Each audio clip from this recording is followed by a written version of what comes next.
In today's video, I'm going to teach you how to add a related list in Salesforce. Whether you're new to Salesforce or looking to refine your skills, understanding how to customize your object views with related lists can greatly enhance your workflow efficiency. It may sound a bit technical at first, but don't worry. I'm here to guide you through each step, so let's dive in. First, we need to access the setup area in Salesforce. Look towards the top right corner of your screen where you'll see a gear icon. Click on this icon to open up a menu. It's your gateway to various settings and configurations. Once you've clicked the gear icon, you'll want to select Open Advanced Setup. This selection will take you into the more granular settings within Salesforce, where all the magic happens. Next, you'll see a quick find box, which is an incredibly handy tool. In this box, type Object Manager. The Object Manager is where you'll manage and configure all the different objects within Salesforce.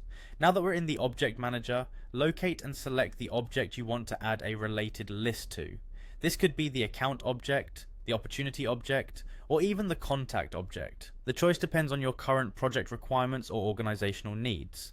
On the left-hand side, there's a navigation panel. From this navigation, you'll want to click on Page Layouts. This section allows you to modify how users view and interact with object records. After selecting Page Layouts, it's time to choose which page layout you specifically want to modify.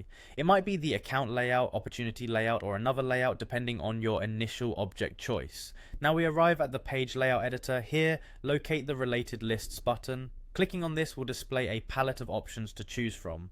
Within the palette, you'll find a selection of related lists such as contacts or opportunities. Find the related list you want to add, keeping in mind how it will serve your overall data strategy and user experience. This next part is simple but key. With the related list located, drag and drop it from the palette into the related list section on your page layout.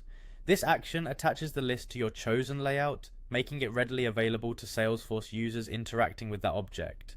Finally, to keep all your hard work intact, click the Save button. This ensures that your changes are applied and reflected within Salesforce. And there you have it. You've successfully added a related list to a Salesforce object. With practice, this process will become second nature, allowing you to customize Salesforce to better fit your organization's needs. Thanks for watching, and if you found this tutorial helpful, be sure to check out our other videos for more Salesforce tips and tricks.